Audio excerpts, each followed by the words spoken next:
Hello student, welcome to my YouTube channel Rohit academy. Student, आज हम इस वीडियो में आप लोगों को बताएंगे क्लास 11th का आप लोगों का सब्जेक्ट है फिजिक्स, यानी कि आप लोगों का कक्षा 11 का विषय आप लोगों का भौतिक विज्ञान है। अर्धवार्षिक परीक्षा का ये आप लोगों का पेपर है 2024-25 का, बिल्कुल न्यू पेपर, वायरल पेपर है आप लोग का बाबू।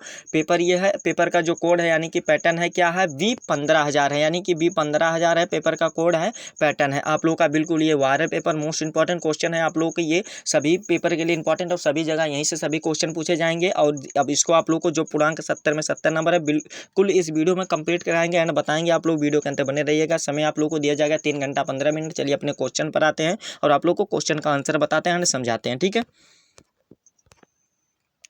तो देखिए खंड आ यहाँ से हमारा स्टार्ट होता है, जिसमें से देखिए पहला क्वेश्चन पूछा गया क्या है, एमसीक्यू क्वेश्चन है, यानी कि बहुविकल्पीय प्रश्न है। क्या दिया गया, का वाला क्वेश्चन दिया गया, प्रकाश वर्ष में निम्न में से किस भौतिक राशि का मात्रक है, यानी कि इसका भौतिक राशि का मात्रक क्या होता है, हमें यह बताना है। प्रकाश वर्ष का जो मात्रक होता है क्या होता है बाबू, ये दूरी होता है। क्या होता है, भौतिक राशि की जो मात्रक है क्या है, दूरी है। हमारा कौन सा राइट आंसर इसका हो जाएगा, इसका जो सही आंसर हो जाएगा हमारा बी वाला ऑप्शन इसका सही हो जाएगा, ठीक है। दूसरा क्वेश्चन दिया गया है कि एक वस्तु एक सरल रेखा में एक समान त्वरण से चल रही है तो इसका वेग समय ग्राफ होगा, यानी कि इसका वेग समय ग्राफ क्या होगा, हमें यह बताना। तो इसका जो सही आंसर हो जाएगा हमारा कौन सा, ये सी वाला ऑप्शन राइट हो जाएगा। समय अक्ष से झुकी एक सरल रेखा होगा, क्या होगा हमारा सी वाला ऑप्शन सही हो जाएगा। फिर अगला क्वेश्चन गा वाला दिया गया है कि आई कैप दिया गया, जे कैप तथा के कैप क्रमशः एक्स वाई तथा जेड अक्षों के अनुदिश एकांक सदिश है। निम्न में से कौन सा कथन सत्य सही नहीं है, यानी कि बताना इसमें सही नहीं है, सही नहीं है, हमें ये बताना है। तो इसका जो राइट आंसर हो जाएगा गा वाला का हमारा सही आंसर बाबू डी वाला, जो देखो इंटू नहीं होता, यहाँ पर देखो इंटू दिया गया बराबर 0 दिया गया, तो ये वाला नहीं होता, यानी कि डी वाला हमारा ऑप्शन सही हो जाएगा इसका।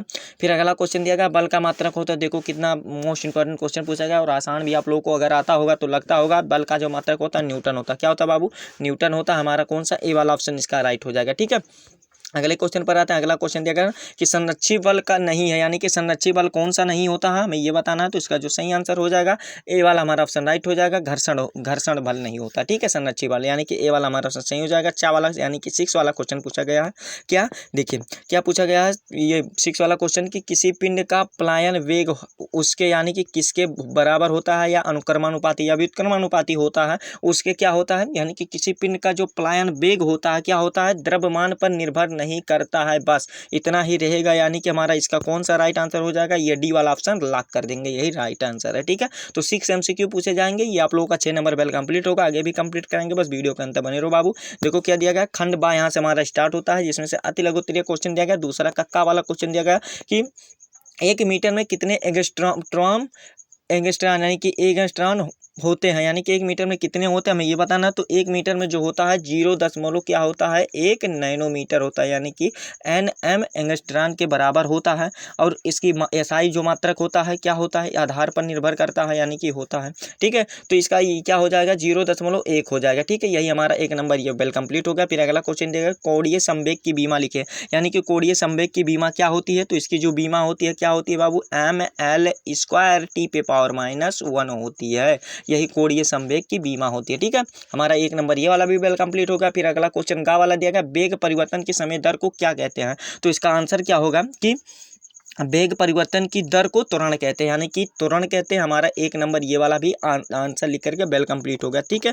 देखो क्या की जगह पे क्या कर लिख देना है, वेग परिवर्तन की दर को क्या कहते हैं, त्वरण कहते हैं, इस प्रकार से त्वरण हो जाएगा, ठीक है। 1 नंबर बेल कंप्लीट हो गया, ठीक है। फिर अगले क्वेश्चन पर आते हैं। अगला क्वेश्चन घा वाला दिया गया है कि किसी उपग्रह की पृथ्वी के परितः घूमने के लिए अपकेंद्र बल कहाँ से प्राप्त होता है, यानी कि ये कहाँ से प्राप्त होता है। तो इसका जो राइट आंसर हो जाएगा किसी उपग्रह को प्राप्त करने के लिए, तो इसका आंसर लिखना है क्या कि किसी उपग्रह को पृथ्वी के चारों ओर घूमने के लिए जरूरी अपकेंद्री बल पृथ्वी की उपग्रह के बीच लगने वाले गुरुत्वाकर्षण बल से मिलता है, बस इतना आंसर लिख करके आप लोग का 1 नंबर बेल कंप्लीट हो जाएगा। अगला क्वेश्चन दिया गया है कि किसी निकाय के लिए रेखीय संवेग सदैव संरक्षित रहता है, यानी कि हमें बताना है रहता है कि नहीं रहता है। तो हाँ रहता है, हाँ रहता है, अगर उस पर कोई बाहरी बल काम ना करे तो संरक्षित हुआ रहेगा। 1 नंबर ये वाला भी बेल कंप्लीट हो गया। फिर अगला क्वेश्चन दिया गया है क्या कि किसी पिंड को जड़त्व आघूर्ण के लिए सूत्र लिखे, यानी कि किसी पिंड के लिए जड़त्व आघूर्ण के लिए सूत्र लिखना है। तो इसका जो होता है आई बराबर क्या हो जाता है बाबू, आई बराबर जो हो जाएगा सिग्मा बन जाएगा, फिर उस पर पावर n कर देंगे, फिर आई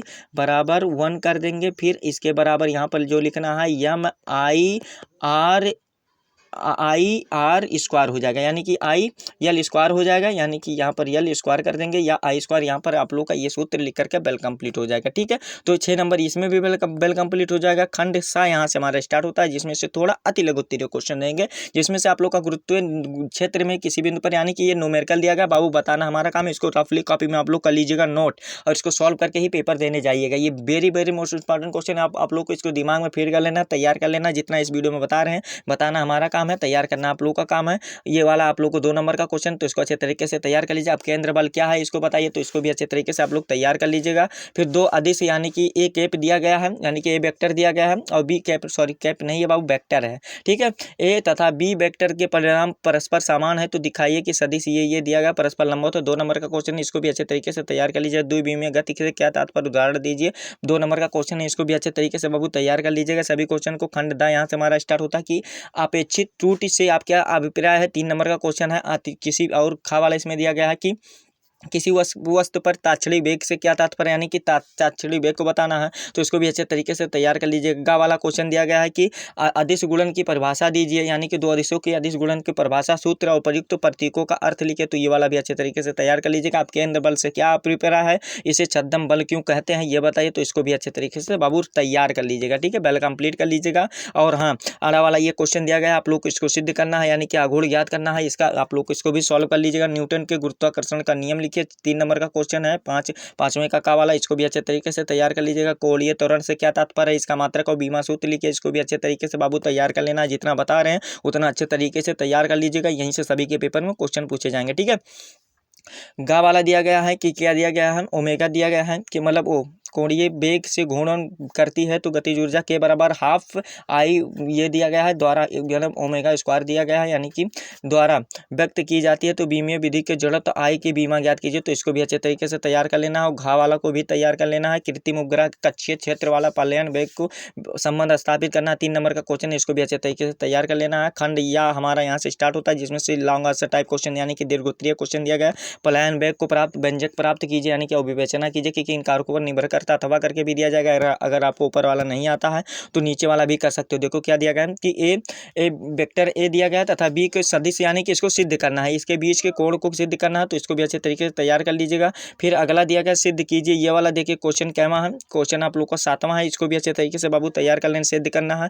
5 नंबर का क्वेश्चन, अथवा करके देख संरक्षी और असंरक्षी बलों से क्या तात्पर्य है, उदाहरण सहित स्पष्ट कीजिए और संरक्षी बलों के गुणे लिखिए, तो इसको भी अच्छे तरीके से बाबू तैयार कर लेना है। 8वां क्वेश्चन दिया गया पृथ्वी के तल से ऊपर नीचे जाने वाली गुरुत्व जी के मान के परिवर्तन की विवेचना कीजिए। 5 नंबर का क्वेश्चन अथवा करके दिया गया कि एक समान क्षण के असंगठित केंद्र के लिए व्यंजक का निगमित कीजिए, तो इसको भी अच्छे तरीके से तैयार कर लेना है। 9वां क्वेश्चन दिया गया है कि औसत चाल से क्या तात्पर्य है, समय दूरी ग्राफ से वस्तु की औसत चाल किस प्रकार से ज्ञात की जाती है ये बताइए, कर सकते हैं। अथवा करके दिया गया कि 2 सदिशों को सदिश गुणन से क्या तात्पर्य है, उदाहरण देकर बताइए, तो इसको सभी क्वेश्चन को रफ कॉपी में नोट करके इसको अच्छे तरीके से तैयार करके ही पेपर देने जाना है। ठीक है, तो यही आप लोगों का देखिए बाबू, यही आप लोगों का क्लास 11th का, यानी कि कक्षा 11 का अर्धवार्षिक का परीक्षा का पेपर था फिजिक्स का, जो आप लोग को संपूर्ण तरीके से इस वीडियो में बता दिया और समझा दिया। आप लोग को ये हमारा प्यारा सा वीडियो कैसा लगा है कमेंट करके जरूर बताइए बाबू। हाँ, अगर आप हमारे चैनल पर नए हो तो चैनल को सब्सक्राइब कर लीजिएगा, बेल आइकन को दबा दीजिएगा। और इस वीडियो को क्लास 11th के जितने भी स्टूडेंट हैं उनके पास, यानी कि आप लोग को क्या करना है कि कक्षा 11 के जितने भी स्टूडेंट हैं उनके पास अधिक से अधिक जरूर शेयर करके पहुंचा देना है। ठीक है, चलिए हम आप लोगों से मिलते हैं नेक्स्ट वीडियो में नेक्स्ट टॉपिक के साथ। तब तक के लिए जय हिंद, जय भारत, वंदे मातरम।